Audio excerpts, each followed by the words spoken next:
Olá, pessoal, seja bem-vindo ao novo episódio do podcast do Giro do Boi. Hoje vamos contar a história e a trajetória de um dos maiores pesquisadores da área agronômica do Brasil. Por 41 anos, ele foi professor do mais importante centro de estudos e formação de profissionais em ciências agrárias do Brasil. É claro que eu estou falando da Escola Superior de Agricultura Luiz de Queiroz, a ESALC-USP, lá de Piracicaba. E quando ele recebeu a notícia da sua aposentadoria, disse a seguinte frase: eu realizei tudo o que gostaria de ter feito. Eu não saio, eu permaneço constante e contente. Aqui comigo, o professor Cláudio Haddad, e já que ele ainda vai continuar compartilhando conosco a sua vasta experiência, a gente quer saber dele hoje onde estão os gargalos da alimentação, da suplementação bovina. Olá, professor, tudo bem ou já está com saudades das salas de aula? Bom dia, Mauro. Tudo bem? Tudo bom, graças a Deus. Saudades não. Quando a gente toma uma decisão, essa decisão ela não permite tergiversar, né? Mas eu acho que eu já cumpri a minha função acadêmica, então eu estou, assim, muito satisfeito, muito contente. Essa é a sensação. Que bacana. Todo mundo tem uma missão na vida, né? Perfeito. E essa foi a sua missão de, por 41 anos, formar o quê? Quase 10 mil agrônomos no Brasil, é isso? A ESALC formou 12 mil ao todo desde 1903, né? Eu entrei lecionando regular na ESALC em 1979. E pelos cálculos, em torno de 8 mil agrônomos passaram pela minha pessoa. Por que isso? Porque a ESALC, até a década de 70, ela formava turmas pequenas, né?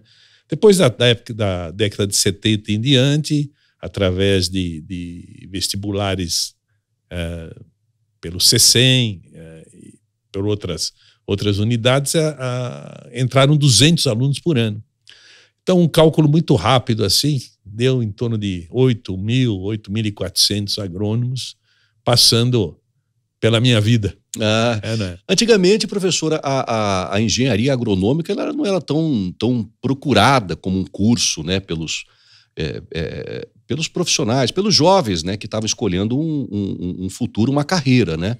Eu acho que antigamente era mais advogado, médico, engenheiro, essas coisas, né? Isso aí é uma verdade. Eu, por exemplo, sou paulistano de nascença, né? Então, para quem nascia na cidade de São Paulo, você tinha praticamente 3 opções, né? Ou você era engenheiro, ou você era médico, ou você era advogado, né? As outras profissões praticamente não eram comentadas. Então, a agronomia não tinha um destaque nesse sentido. Quando que ocorre a popularização, então, das profissões, na sua opinião, relacionadas às ciências agrárias? Entre elas a agronomia, mas a gente coloca também nesse balaio aí a veterinária e também a zootecnia. Eu acho que o grande impulso, Mauro, foi quando começaram a aparecer os programas de TV, né? Então, os programas de TV mostrando o agro acabaram dando um impulso bastante grande.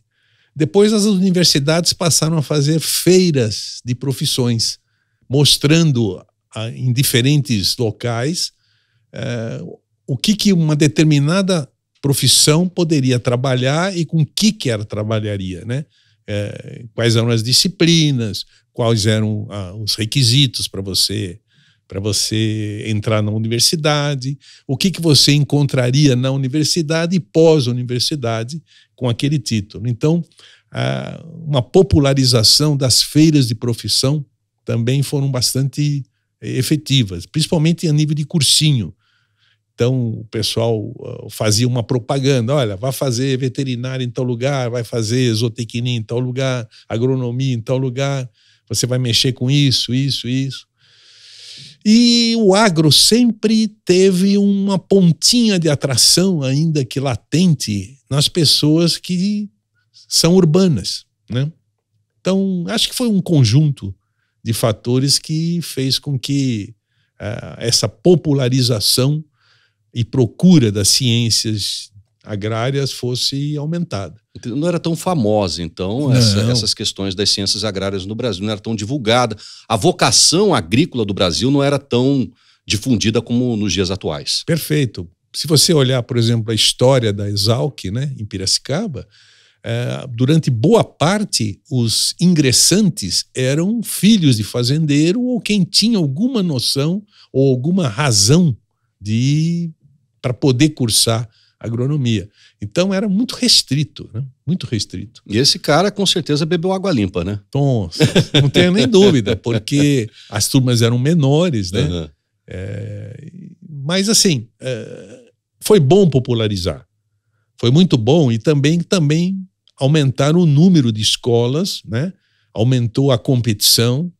Isso foi positivo em todos os sentidos. Então, eu acho que hoje nós estamos numa posição muito melhor do que estávamos há 20 anos atrás e muito melhor do que há 40 anos atrás. Professor Cláudio Haddad, durante essa sua trajetória como docente, como estudioso, como um cara lá da biblioteca, do estudo e principalmente da extensão, formando cerca de 8 mil profissionais que passaram por alguma matéria onde o senhor estava lecionando lá dentro da Exalc.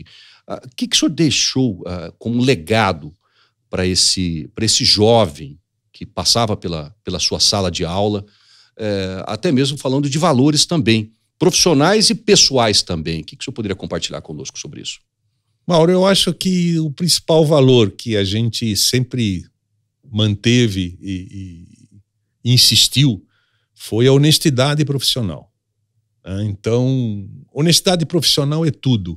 Você pode até errar, mas você tem que ser honesto no seu erro. Tá? Então, se o profissional ele tem desde o começo um princípio de honestidade, tá certo? Ele é reconhecido no mercado depois de um determinado tempo praticando isso. Então, acho que o principal legado é isso: honestidade profissional, seriedade profissional. Caráter. E principalmente para que a pessoa nunca pare de estudar, né? Porque a atualização ela é fundamental.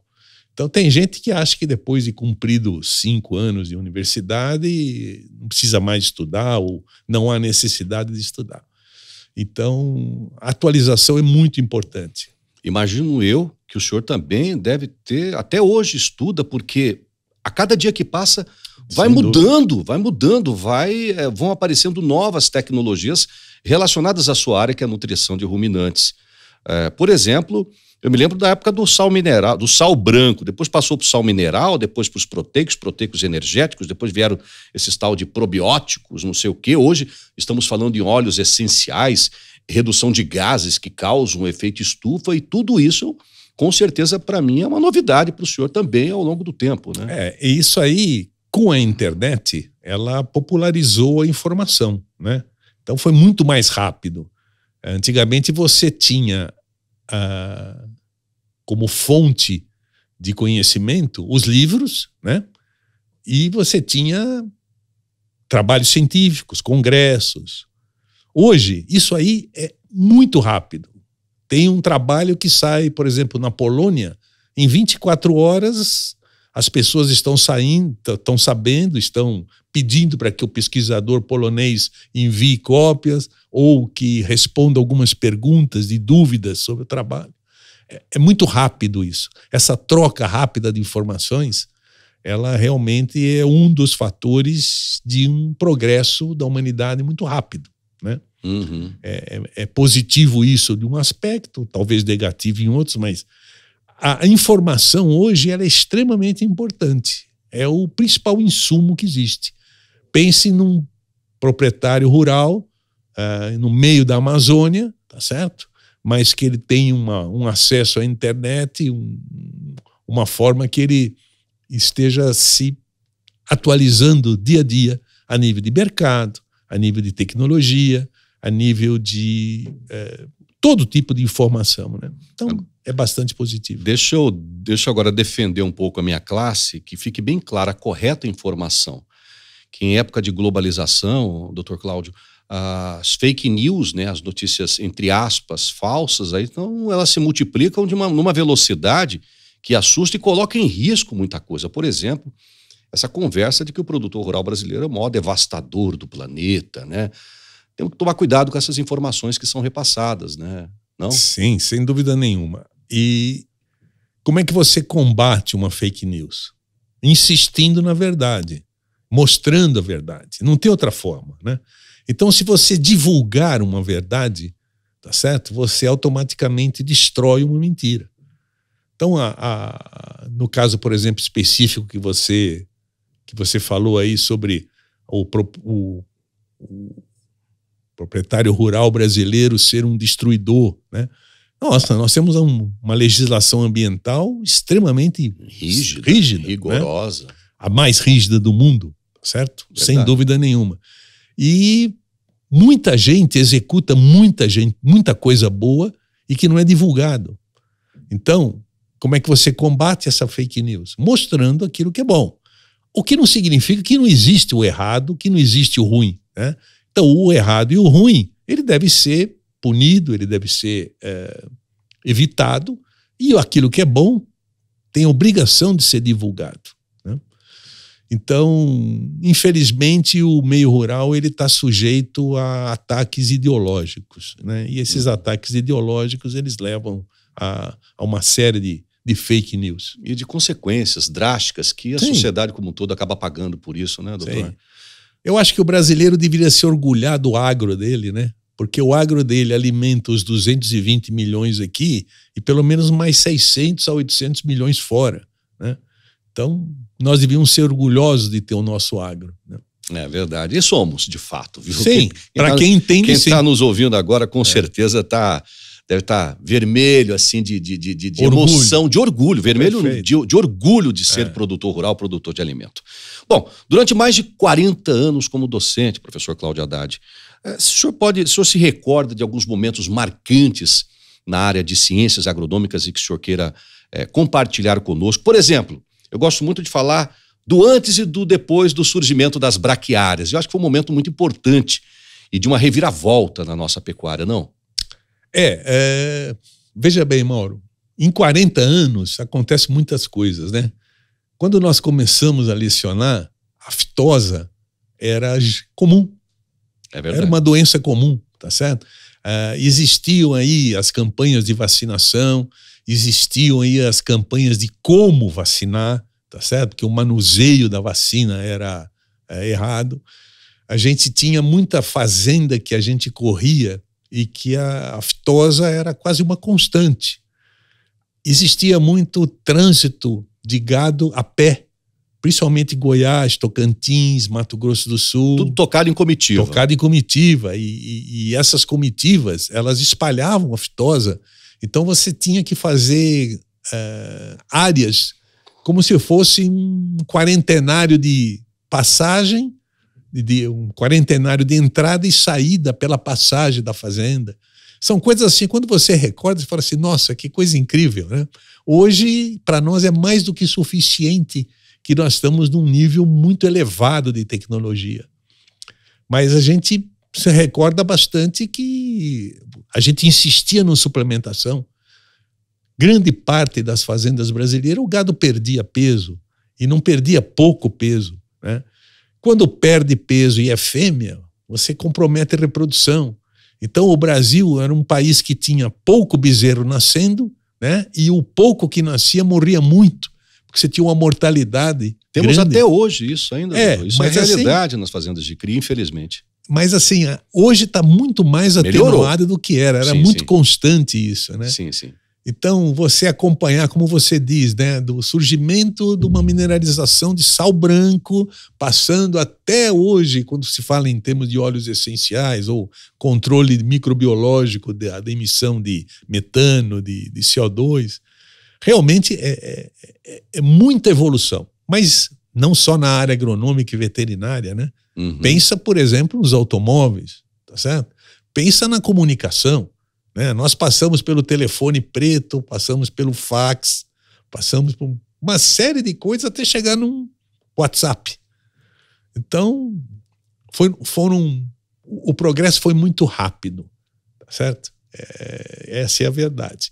E difícil de acompanhar, porque as novidades vão surgindo com uma velocidade muito grande E esse tipo de atualização, ela exige uma dedicação constante, não importa a idade que você tenha. A importância agora de voltar, que o senhor acabou de dizer para mim, estudo. Sim, sem dúvida. Experiência, vivência, conhecimento, única coisa que ninguém tira da gente. Perfeito. O conhecimento. Perfeito. Só Deus. Perfeito. Só Deus.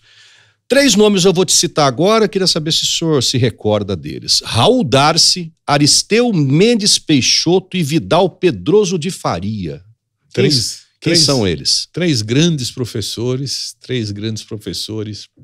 que eu tive o prazer de conviver. Vamos lá pela ordem cronológica, né?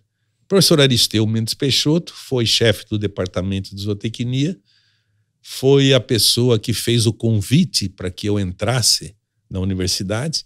Naquela época não era concurso, era convite. Ah, é? E era interessante pelo seguinte... Se você não é bom, você não entra. Não, era assim. Existiam naquela época 18 professores no departamento, né? Para que você entrasse e fosse o 19º, você tinha que ter aprovação sem ressalvas dos outros 18. Dos 18. Então, a primeira coisa que se julgava era uma certa capacidade técnica, tá? E principalmente caráter.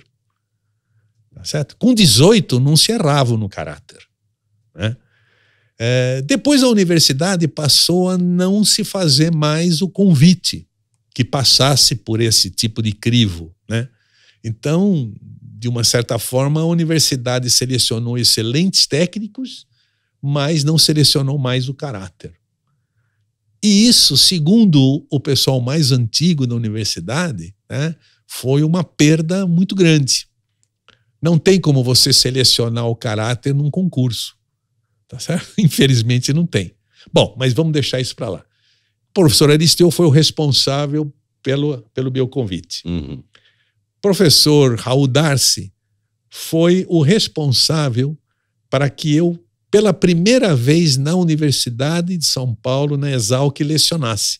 O professor Raul Darcy teve que se ausentar durante o ano de 77, durante 2 meses ou 3 meses, ele foi aos Estados Unidos e pediu para que eu assumisse a disciplina que ele tinha, que era Fisiologia Animal Aplicada, e que não pertencia ao departamento de zootecnia, mas sim ao departamento de zoologia. Então... Mais um desafio para o senhor. Mais um desafio, tá certo?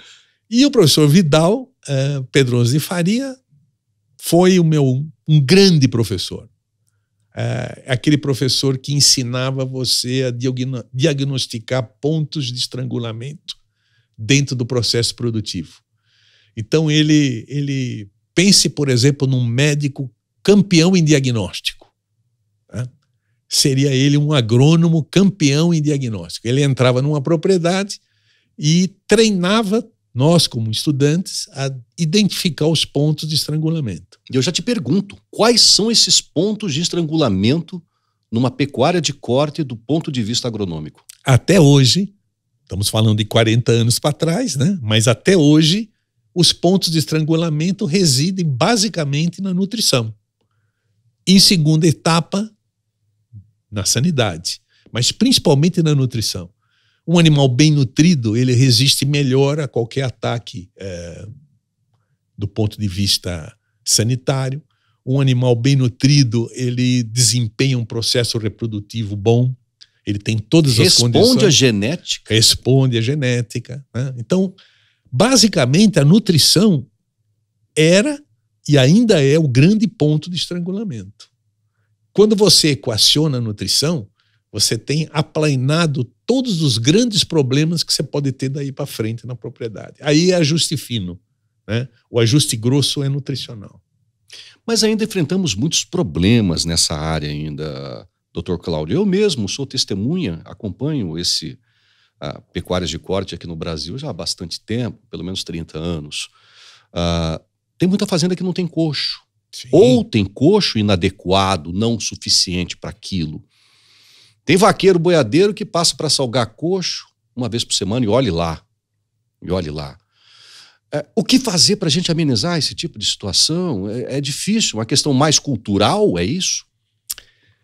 Veja bem, Mauro, é o seguinte, a pecuária teve uma época áurea, que era assim, se você fizesse tudo certo, você ganhava dinheiro. E se você fizesse tudo errado, você também ganhava dinheiro.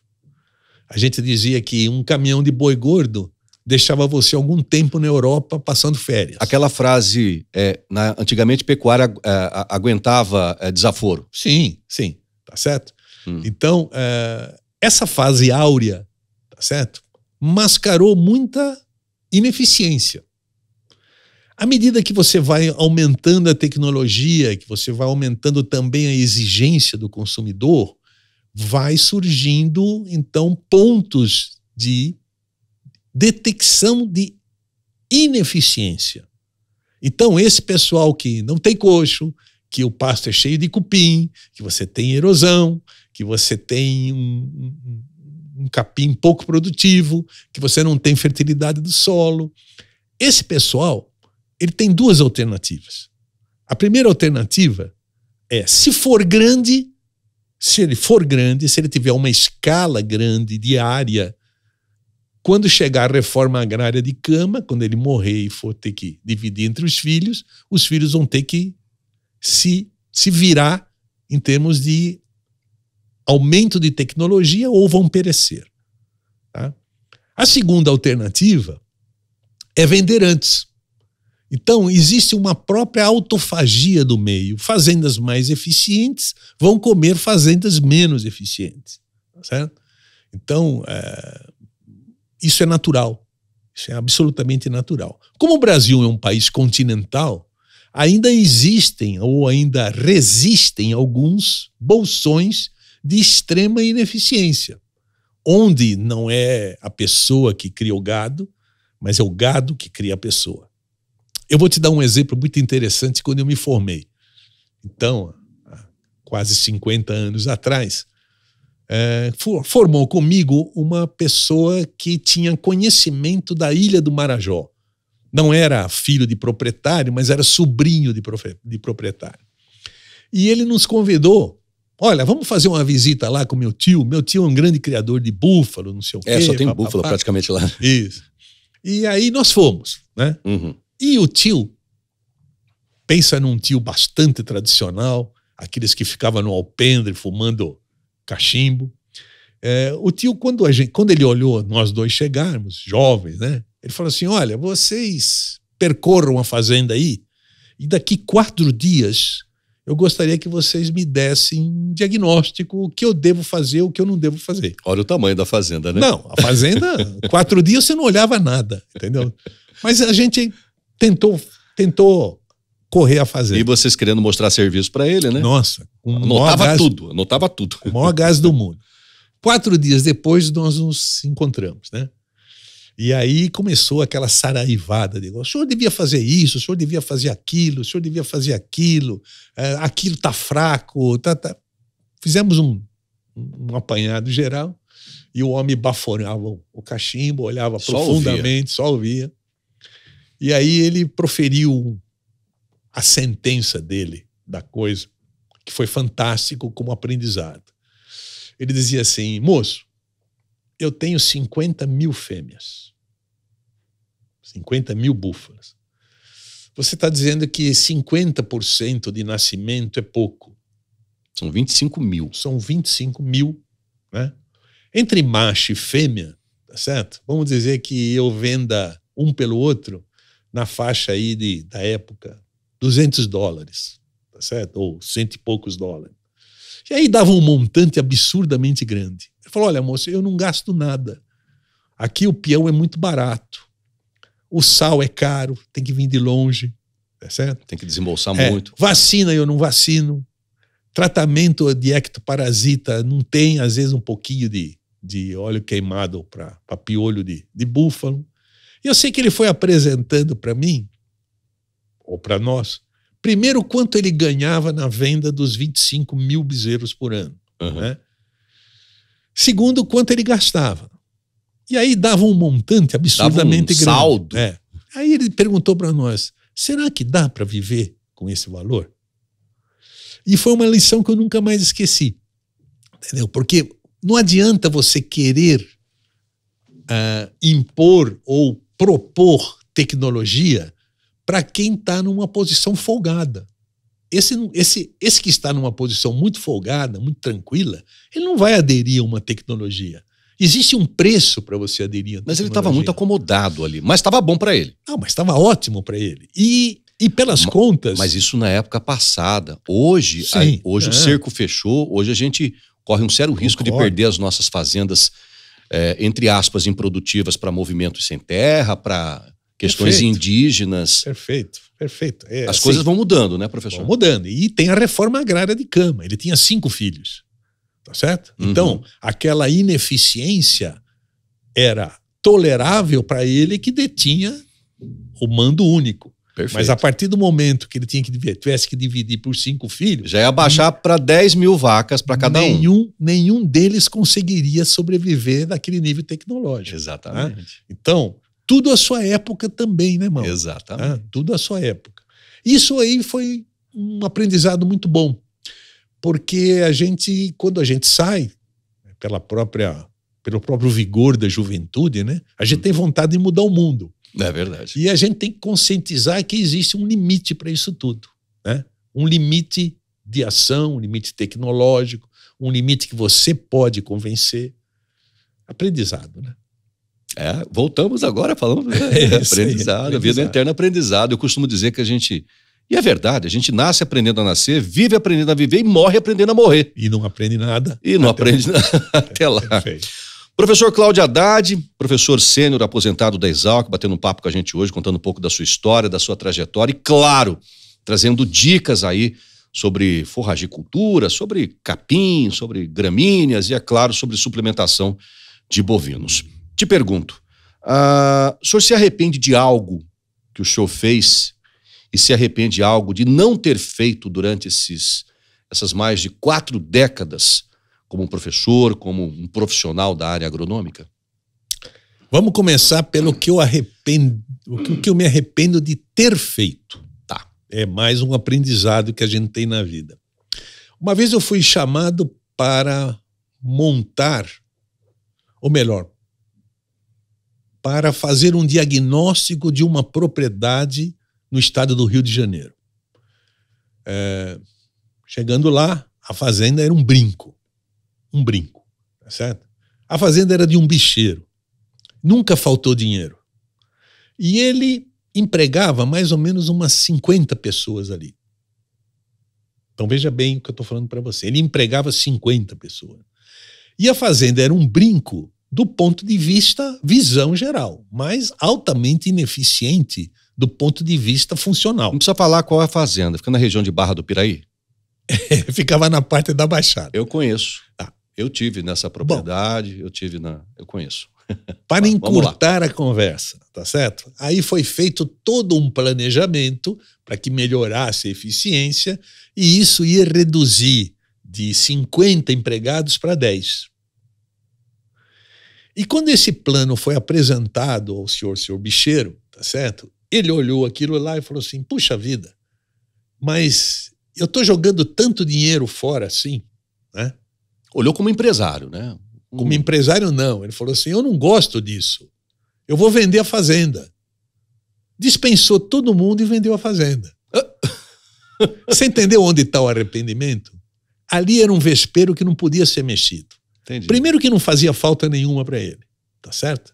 Era um dinheiro muito fácil. Segundo, ele empregava 50 pessoas. Todos os 50 estavam relativamente bem posicionados do ponto de vista.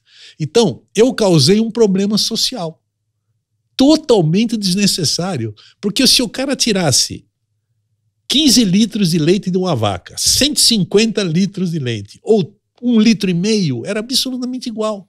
Para ele não tinha diferença nenhuma. Entendo perfeitamente esse seu arrependimento social. Sim. Mas como profissional, sim. Se ele fosse um pecuarista nato... Não precisaria ser nato. Se ele fosse um empresário real, né? Ele ia atender. Tá perfeitamente. E a fazenda ia andar por si só. Perfeito. Isso prova o seguinte, quando você vai propor uma tecnologia, você não pode esquecer o aspecto social. Entendeu? Não pode de jeito nenhum. Não pode. Bingo. Aí passou um tempo, bem tempo depois, um senhor alemão pediu para que a gente auxiliasse na compra de uma fazenda no norte de Goiás, divisa com o Tocantins. E nós auxiliamos, tal, compramos a fazenda para ele, tal, e ele veio da Alemanha para ver assinar a parte final. Aí ele falou, quero dar uma olhada na fazenda. Aí eu falei para ele, o senhor, nós não temos aqui o conhecimento do pessoal que vai ficar na fazenda, do pessoal que vai ser dispensado, né? Então, isso é um critério que a gente não pode dizer para o senhor, porque nós não tivemos a convivência. Só o senhor vai ter que tomar essa decisão quando o senhor partir para a administração da área. Ele falou, fácil, vamos correr a colônia. E aí, de carro, a gente começou a correr a colônia. Toda casa que estava limpa, que tivesse um jardim, que tivesse flor e que não tivesse lixo, ele falava, esse fica. O que tivesse sem jardim, sem nada, sujo, esse manda embora. Esse fica, esse manda embora. Esse fica, esse manda embora. Mas tem uma lógica. Se o cara é relaxado com si próprio, ele vai ser relaxado com o trampo dele, né? Perfeito. Mas isso era o critério que esse proprietário alemão... Que coisa, né? E ele nunca tinha tido uma fazenda na vida. Olha só. Entendeu? Nunca tinha tido uma fazenda na vida. Ele era um industrial na área de máquinas de precisão. E então, são coisas que você vai aprendendo na vida, entendeu? E você fala assim, puxa vida, né? O sujeito tinha uma sabedoria para fazer isso, tinha uma sabedoria para fazer aquilo. Muito bacana. São histórias lindas, né? Se lembra de mais alguma coisa, alguns causos, aí o pessoal gosta de ouvir causos, né? Que assim, que vale a pena a gente tocar o coração do produtor por momentos que o senhor passou, presenciou e que podem fazer com que ele reflita e dê a volta por cima, saia da sua zona de conforto. Esse é o nosso objetivo. É o meu objetivo como comunicador rural, é o seu objetivo como um grande professor e consultor e pesquisador. Mauro, tirar o cara da zona de conforto dele. A gente tem bastante exemplo de como a propriedade modificou-se, como a pessoa passou a ter um rendimento maior e como isso causou para ele uma melhora do ponto de vista da vida dele, entendeu? Inclusive, exercendo uma liderança local para que outros aderissem à tecnologia, à administração bem feita e assim por diante. Então, são muitos os exemplos disso, né? Eu não posso dizer para você especificamente um ou outro, mas isso foi muito gratificante. A minha vida de extensionista, ela foi muito gratificante, certo? Muito gratificante e muito bem pago pela satisfação de quem recebeu esse tipo de informação. Talvez aí seja a parte mais interessante de tudo. Bacana. Professor Cláudio Haddad, vamos falar de gado, de pecuária de corte. O boi brasileiro é alimentado do jeito que deveria? Não. Ele tem muito ainda a crescer, né? Eu gostaria que começasse pela vaca, entendeu? Porque boi, todo bezerro um dia pode ser boi, certo? Mas desde que ele nasça, né? Desde que ele nasça. E se ele nascer, a vaca precisa estar bem. A vaca é mais importante. Conceber. Perfeito. E aí, quando você me repete essa pergunta, e a vaca, ela é bem nutrida no Brasil? Não é. Poderia ser muito melhor nutrida, nós poderíamos ter índices de reprodução melhor se fosse uma nutrição mais adequada.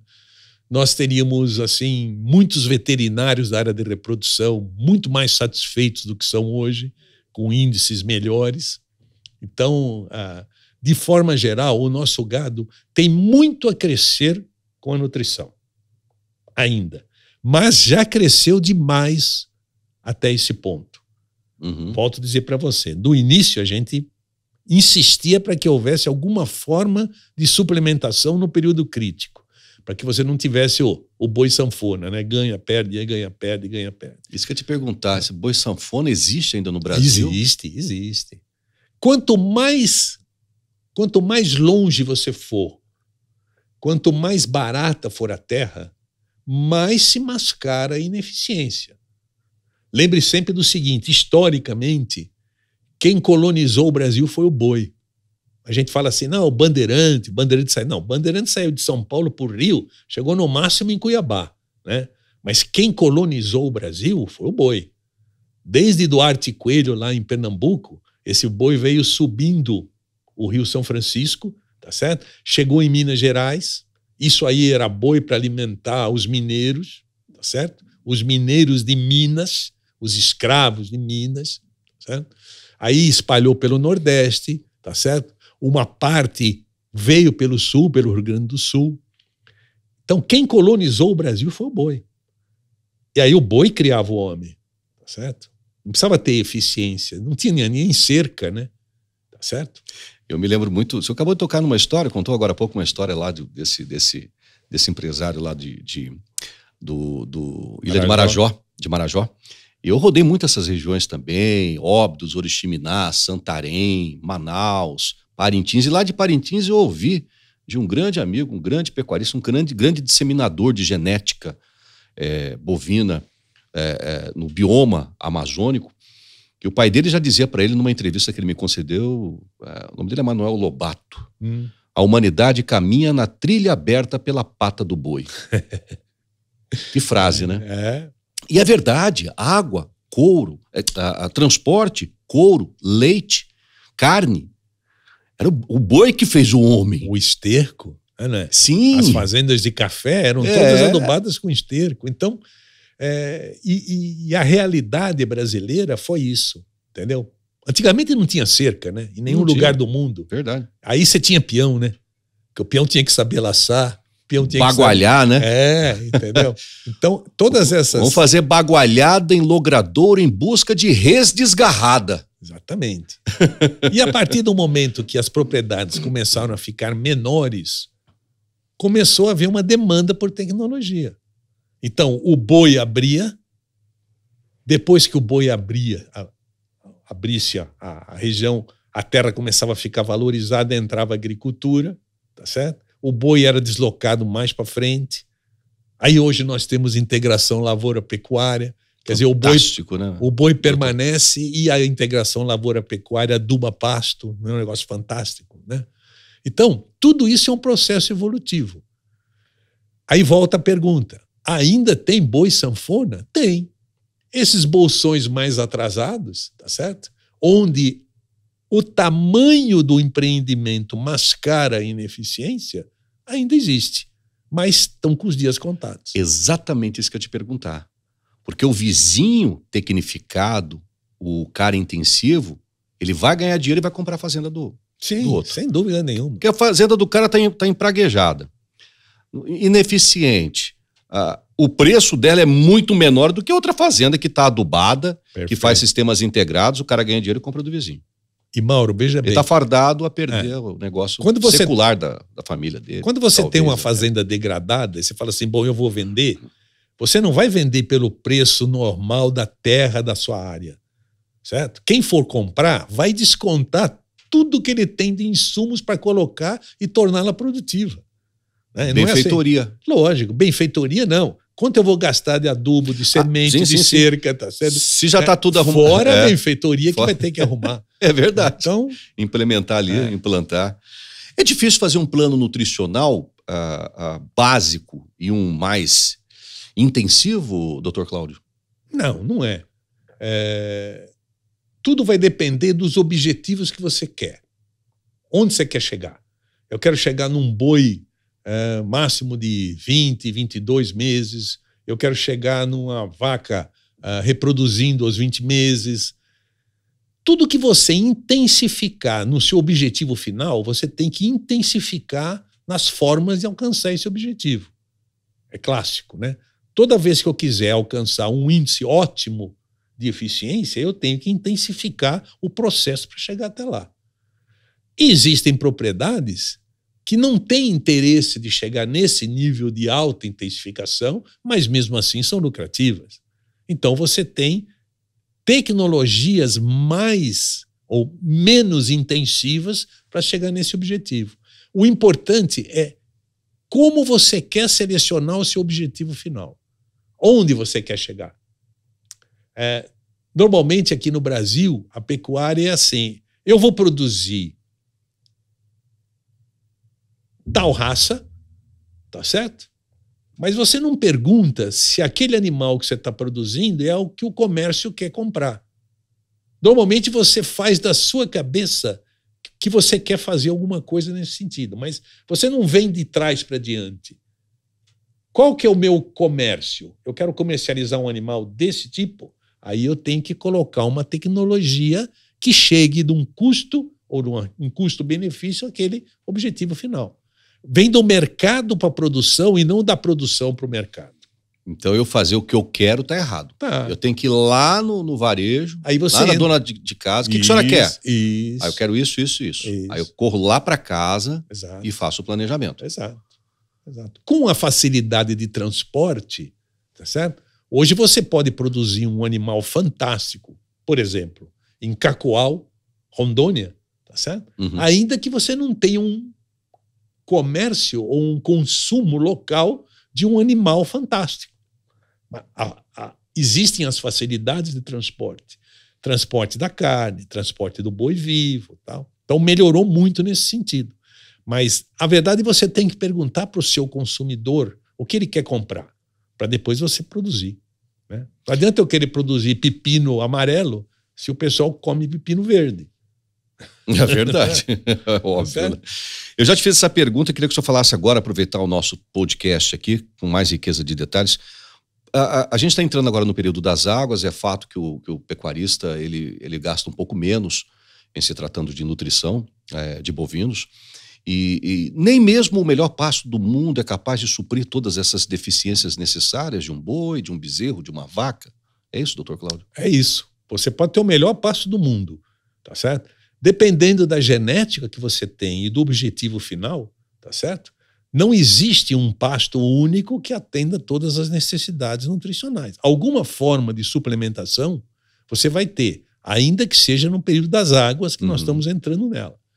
Então, mais importante do que você ter um pasto fantástico, uma espécie de pasto fantástico, é como você deve manejá-lo. Eu sempre digo o seguinte, Mauro, nós temos um excesso de variedades de capim no Brasil, tá certo? Esse excesso, ele é desnecessário, tá certo? Se você, por exemplo, pegar braquiária, você tem aí 10, 12 tipos de braquiária diferentes no mercado. Você pega pânico, você tem 7, 8 pânico, tá certo? Não há necessidade disso, ou não haveria necessidade disso. Por que tem esse tipo de coisa no mercado? Porque o pecuarista nosso é novidadeiro, tá certo? Mas o ganho que ele vai ter de uma variedade para outra variedade, se ele manejar tudo isso de uma forma correta, é muito pequeno. Ele poderia estar com variedades em menor número, mais antigas, que ele teria o mesmo resultado. Então, o que a gente precisa fazer na realidade? A gente precisa entender conceito. Os conceitos são importantes. Então vamos lá. Conceito de fertilidade do solo.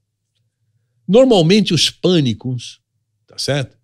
O Zuri, a Tanzânia, o Mombasa, esses pânicos são capins exigentes e de alta produção de verão. Tá? Então esse é o primeiro conceito. Se eu quiser ter isso na minha propriedade, eu tenho que olhar a fertilidade do solo de uma forma mais cuidadosa. As braquiárias são mais ou menos intermediárias, não tem tanta exigência que nem os pânicos, mas o período de utilização é maior, é extensivo. Você entra na seca com uma braquiária, enquanto que você entrar na seca com um pânico é um pouquinho mais difícil o manejo. Então, o material braquiária é um pouco mais plástico do que o material pânico. Se você casar os dois dentro da propriedade, você tem vantagens maiores do que ter um ou outro só. Então, o conceito de escolha de capim e o que esse capim pode te dar ou te fornecer durante todo esse período. Estamos falando em capim, mas podíamos falar em leguminosa também. Outro conceito importante, nós estamos saindo da seca e entrando nas águas, tá certo? Esse é o momento mais crucial da fazenda. Se você fizer as coisas bem feitas, você vai daqui para frente, no verão forrageiro, você vai muito bem. Por exemplo, se você deixar 30 e poucos dias o capim com uma pequena pressão de consumo do momento da brota. Agora que começa a brotar o capim, se você colocar uma carga animal maior de consumo do que o crescimento do capim, você degrada a fazenda. É a hora que a fazenda começa a aparecer invasoras de tudo quanto é tipo, é a hora que as grandes empresas que vendem herbicida deitam e rolam em termos de faturamento. É no momento que começa a chover, que o pecuarista esfrega a mão e fala, puxa vida, acabou a seca. É esse momento que você pode ter uma destruição da sua fazenda. Ele fala assim, meu boi vai comer ponta de capim agora. Pois é, essa ponta de capim é ponta de capim grande, não ponta de capim pequeno brotando. Essa é a diferença. Por quê? Porque o crescimento do capim, ele se dá numa velocidade maior do que as reservas do capim migrem para as raízes e permitam uma rebrota mais forte. Então, começou a brotar o capim, você precisa dar um tempo para que haja formação de açúcares e esses açúcares migrem para as raízes. O que vai acontecer em torno de 30 dias, 30 e poucos dias após a brota. Então, nesse momento... Se ele tiver paciência... Paciência e planejamento. E planejamento. Por quê? Porque a comida que você estava dando de suplementação, ela não deve acabar no momento que choveu e começar a sair o capim. Ela deve estender pelo menos os próximos 30 dias, águas adentro, sem muita pressão de consumo. Aí aquele capim que saiu, que brotou, ele tem força para ser consumido e brotado nos próximos ciclos de pastejo. Aí eu vou conseguir ter uma perpetuação daquela safra de pecuária, né? Você vai ter muito mais certeza de que aquele capim não vai ser destruído. Então lembra bem, Mauro, ou vamos lá, alertar os nossos amigos pecuaristas. A gente destrói a fazenda quando começa a chover. Você quer ver um exemplo clássico disso? Você tem uma fazenda limpinha, está em plena seca, tá certo? Você não vê uma praga, tudo sequinho, tá certo? E o capim já meio torrado com seca, com geada, tudo. Se tiver uma chuva de inverno, uma chuvinha de inverno, que estimule a brota, você começa a ter invasoras e morte de capim, não por causa da chuva, mas porque essa brota saiu e o gado começou a pegar ela, em pleno inverno, em plena condição de seca. Choveu e não manteve as chuvas daí para frente. Choveu e esfriou. Então, esse momento você destrói a fazenda. Por isso que é ótimo que você tenha uma seca bem definida e um período de águas bem definidos. Então, eu tenho uma seca que eu posso fazer o capim ser consumido, como diz na roça, até sujar a boca de vermelho do boi, sem problema nenhum. Choveu, você tem que tirar o gado do pasto, você tem que aliviar a pressão, então a sua suplementação deve continuar pelo menos uns 30, 40 dias para frente. Eu costumo dizer, professor Cláudio, que é agora, nesse início das águas, que a gente já tem que pensar na próxima seca, Sim. que inevitavelmente virá, Sim. cedo ou tarde. É na época da abundância que você pensa no momento crítico, né? Isso tem uma história bacana que o senhor queria que o senhor compartilhasse com a gente sobre essa história do Tifton 85, uma gramínea que nasceu nos Estados Unidos, chegou no Brasil. Queria que o senhor fizesse uma relação com esse tal do modismo aí, do pecuarista. Como é que é essa história? Eu sempre dou esse exemplo, Mauro, pelo seguinte. O Tifton surgiu no ano de mais ou menos 80, 81, 82. Ele começou a ser divulgado nos Estados Unidos nessa época. E quando ele foi divulgado em 80, 81, boa parte das pastagens de clima subtropical nos Estados Unidos, na Geórgia, na Flórida, no Texas, era de Costal Bermuda, uma forrageira que foi lançada no mercado pelo USDA em 1946. Veja bem, em 46 lançaram a Costal Bermuda e em 80 lançaram o Tifton 85. Bom, o que aconteceu? O Tifton 85 não foi aceito em larga escala pelo pecuarista americano como deveria ser, porque ele era superior à Costal Bermuda. Mas o pessoal, como trata bem pasto, como acha que pasto é coisa perene, cultura, certo? lavoura. Cultura, lavoura, dizer, por que eu vou destruir o que eu tenho, que está dando certo, por uma e me coisa... aventurar. É isso. Entendi. Então, nos Estados Unidos, as áreas de Tifton são pequenas. a ponto do que os criadores do Tifton norte-americano lá vieram ao Brasil, uma ocasião, aqui em Piracicaba, e pediram para que nós levássemos ele para as grandes extensões de Tifton que tinha no estado de São Paulo, no estado do Mato Grosso do Sul, no estado de Minas e assim por diante. Ficaram impressionados pelo jeito. Ficaram, porque eles nunca tinham visto nenhuma área de Tifton acima de 40 hectares. E a gente levava eles em campos de feno de 100 e poucos hectares, em áreas 100% tomados em Tifton, e eles diziam assim, mas por que vocês aderem rapidamente a um capim e nós não? Nós, americanos, não, né? Falei, esse é um modismo brasileiro, tá certo? O pecuarista brasileiro, ele adere rapidamente a um capim novo que sai, ainda que esse capim não tenha tido um tempo de prova, de uso suficiente para descobrir os seus pontos fracos. Pontos fortes, todos têm, né? O ponto fraco aparece com o tempo de utilização. Tá certo? Então, os americanos vieram ver Tifton no Brasil. Uma coisa interessante. Os caras que produziram lá Exatamente. E foram ver aqui no Brasil, né? Exatamente. Bom, existe um melhor mix nutricional para boi ou é cada caso um caso? Eu acho que você pode trabalhar com médias, tá certo? E a coisa ir muito bem. Mas se você quiser alguma coisa mais específica, eu acho que é caso a caso. Tá? Então, tudo vai depender do seu produto final e para quem é que você vai vender. Se eu quiser um indivíduo sofisticado, uma carne excelente, se eu quiser uma produção de leite altíssima, é meio caso a caso. Certo? Cada propriedade vai ter o seu programa nutricional.